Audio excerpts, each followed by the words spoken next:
Hi, this is Mac from Mac's List. Before we start the show, I want to let you know about my new book, Land Your Dream Job Anywhere. I've been helping job seekers find meaningful, well-paying work since 2001, and now I put all my best advice into one easy-to-use guide.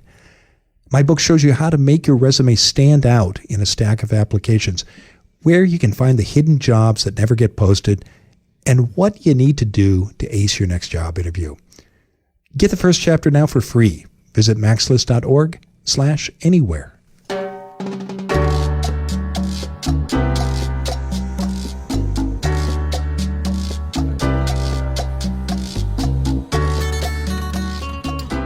This is Find Your Dream Job, the podcast that helps you get hired, have the career you want, and make a difference in life.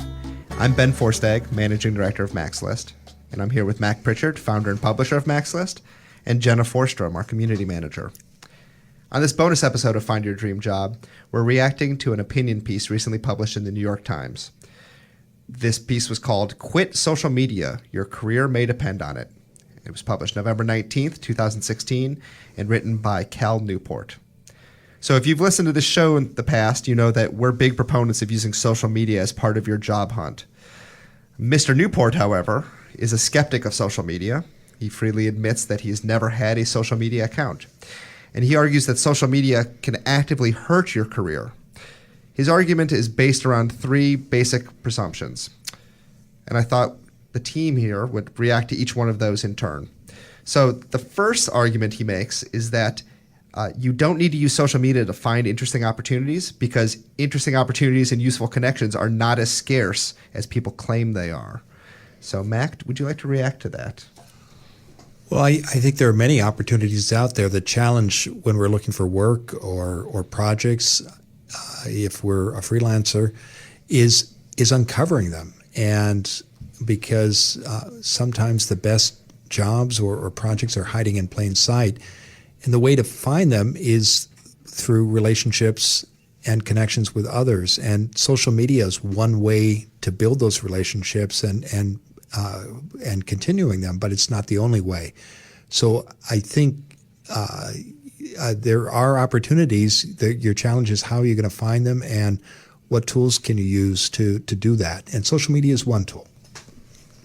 Yeah, I don't agree with this, but maybe because I come from digital marketing where my job exists solely based on social media for the most part. But I do think I can see where he would think that you don't need social media if he's an engineer and he's got a stable job. And I'm sure he goes to professional networking events within his industry. But I think if you're relocating because of a job or if you're in any sort of digital marketing position, like knowing what's happening in the realm of social media as a way to gain followers or share an opinion or interact with your peers, like my peers would be on Twitter and Facebook and LinkedIn. So I need to be on Twitter and Facebook and LinkedIn to engage with them. But yeah. So one of the points he makes to justify this is this argument that the more valuable you are in the marketplace, the more good things will find you. And he says, the more I've practiced my skill and gotten good at my skill, opportunities just come to me. And I think that is certainly true for people who've kind of already made it. But if you're struggling to transition into a new field or you're just out of college, you don't have that experience or that background for people to come and find you. So I think social media is really important actually to create this brand around yourself so that people do find you, because opportunities don't just kind of come out of nowhere, right? The second argument he makes is that he's really against this idea that using social media is harmless. So a lot of proponents of social media say, like, why not? It doesn't hurt anything to go out there and build an online brand around yourself. He says that's not true. It takes away time and energy from other things you're doing, and you spend more time promoting yourself than actually doing the work that's going to get you well known. Mac, thoughts? Well, I think you need to use social media strategically, and you need to invest your time in activities and work that's going to produce the most results possible. So I certainly see people use social media badly. They think that success is getting a certain number of followers with whom they never engage, they never build a relationship, they don't really have any serious connection. And that is not a good use of your time.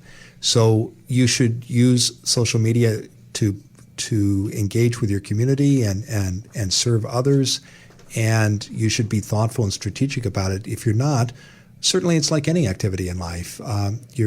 It's not going to produce good results, and it's not a good use of your time. But the channel isn't the problem here. It's the strategy that you use and being clear about the results you want. Whether you're doing it through social media or publishing papers in academia or doing work in the community, you've got to have a goal in mind and a strategy to achieve it and a way of measuring your results. I kind of agree with him on this one.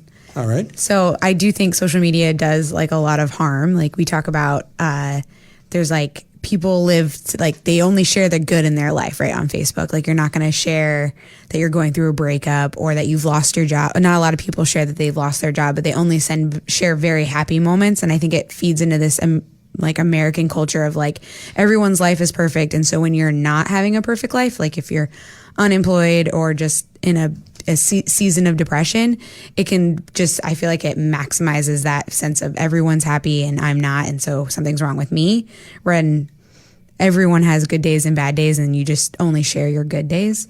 But I think that there are these opportunities where you can come out and use social media for good. So it's like my Instagram channel, it's like I can do a selfie one day and then the next day I'm talking about like collecting donations for the new women's shelter that opened up in Portland. But it's like, yeah, my life's really good. I'm doing a home improvement project. I'm really proud of it, but I'm also really proud of the work that the community is doing to support these women transitioning out of homelessness. But you've got to balance it out. And I think spending 20 minutes on a photo, making the perfect filter and editing it is a little too much time with one thing or another. Let me add, though, I'm a big sci-fi fan, Jenna, and what the sort of the dark version of what you just described can be found on a wonderful show on Netflix right now called Black Mirror. Oh, I haven't seen that yet, but I've heard people talk about it. Yeah, there's an episode called Nosedive, and it's said in the near future, in a world where people rate each other on every encounter on a scale of 1 to 5, as if you were taking an Uber drive, and the whole culture revolves around that. And I think the title of the show, Nosedive, tells you what's going to happen during the course of the episode. It's very well done. Interesting. Well, let me take the middle ground between the nosedive and the social media is great position. I think we're both kind of talking around the same argument here, which is, I think, in moderation, right? And you can always waste time doing just about anything in this world. Yeah. And if done poorly, social media can be a giant time suck.